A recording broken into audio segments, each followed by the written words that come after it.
What is going on, guys? This is going to be a speed run video, so I'm not going to be starting with a full intro. Just make sure to like and subscribe if you do enjoy the video. Additionally, guys, Vintus from the future here. As I'm editing this video, I just want to make sure that you guys know that this is kind of a rushed video. It's not as organized as my usual videos. I'm just trying to get the information out to you guys as soon as possible. If you guys would like me to make videos about specific topics in these changes, then make sure to leave that in the comments below, and I may make more detailed and well-made videos about certain changes added in the Nether Revamp. Additionally, I may also miss a few changes here and there, but the vast majority of them are already here in this video. Alright, so in this video, the Nether Revamp, or at least the first part of it, has just come live on Alpha server a few minutes ago, and I'm essentially going to be going over every single change, at least the vast majority of the changes that we have discovered up to now and that have been released in this update. This is going to go really fast, so if you want to slow down the video, you can also go play at a slower speed, or you can go back and rewatch it. Starting off with our first change, the Blazing Fortress is now called the Crimson Isle, and it has now gained more fairy souls. So there are now more fairy souls there than before.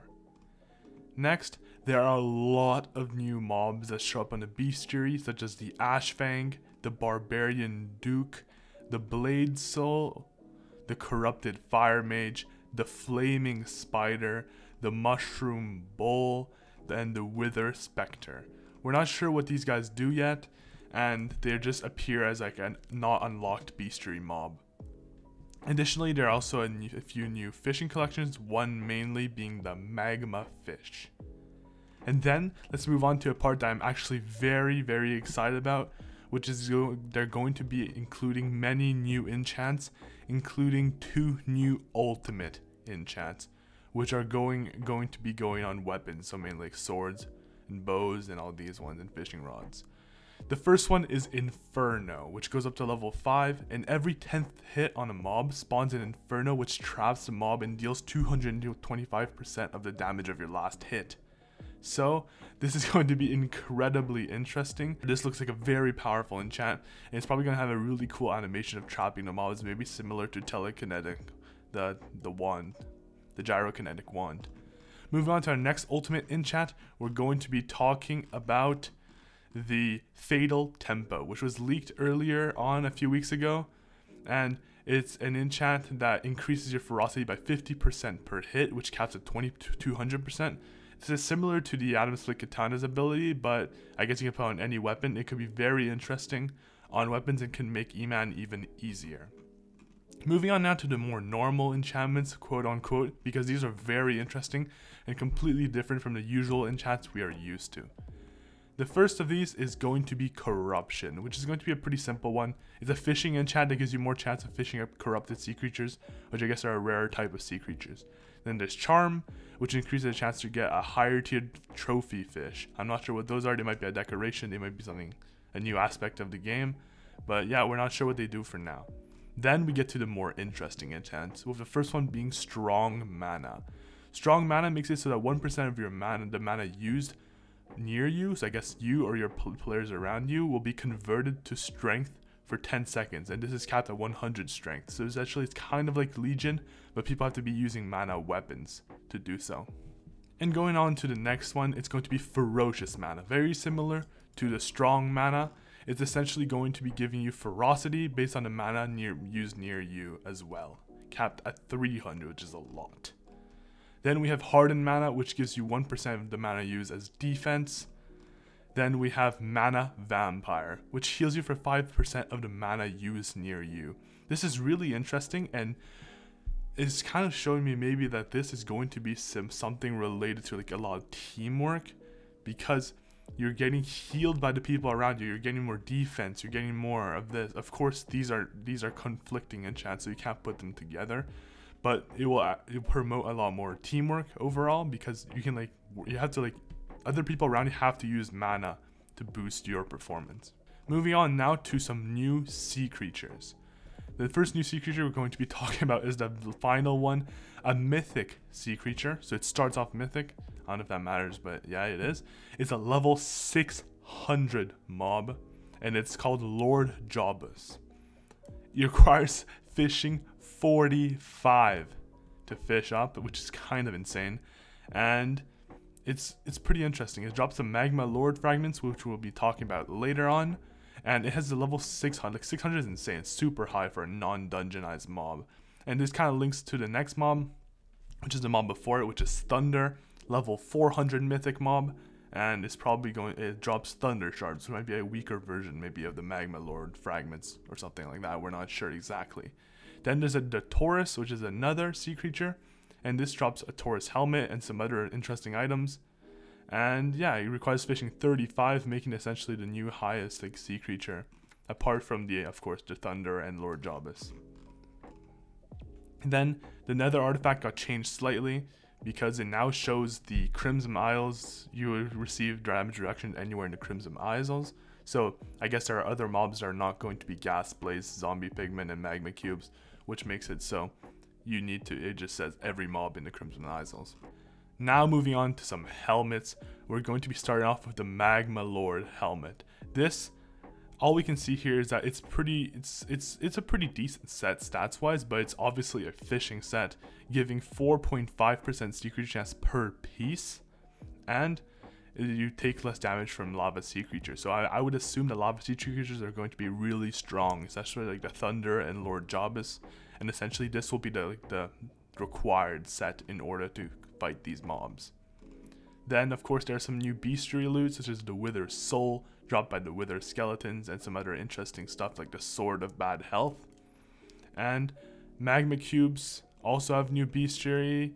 Blazes have a few new mobs in their bestiary, and these are the Bazal, the Flare, and the Mutated Blaze. We don't exactly know what these are going to do, but they drop some pretty interesting items as well, like the Glazing Pearl, the Mutated Blaze Ash, and the Sword of Bad Health once again. I'm not sure what these guys are for, but there's new mobs, I suppose.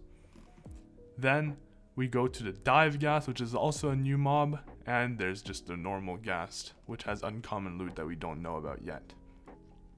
Then there's a new collection, which is Sulfur, and there's also Sulfur Ore. It has a breaking power of 8, making it so you do need a pretty powerful mining weapon, such as a gauntlet, to break sulfur, which might bring a mining aspect to the Blazing Fortress. I'm not exactly sure how that works. There's also a new pet called the Snail Pet, which is alright, I think. Some of the perks afterwards look pretty interesting. Red Sand Enjoyer is kind of useless unless Red Sand Mines are a big currency or something. But then the rest is essentially, it's a mining pet that is converting all of your speed, making you incredibly slow for more mining fortune, and also more utility ability mana cost reduction. So I don't know what exactly that is, but it's there. And it's a pretty interesting pet because speed is not that important when you're mining.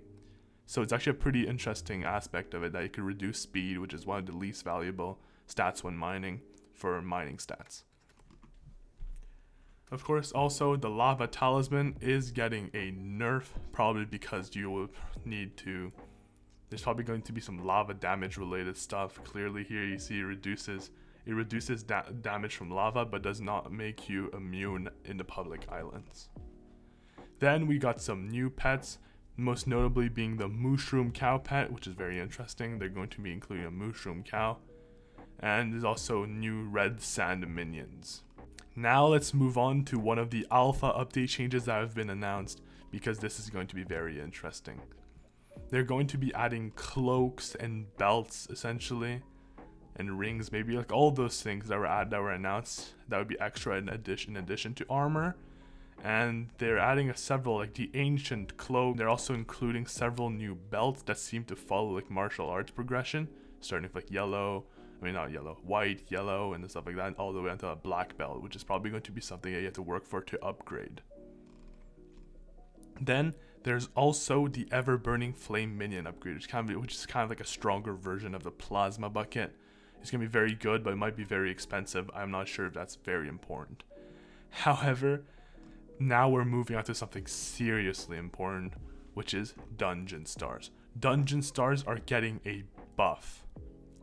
You heard me right, a buff. So we all know that each Dungeon Star gives you 10% stats bonus while you're in dungeons, but now they also grant 2% stat bonus outside of dungeons.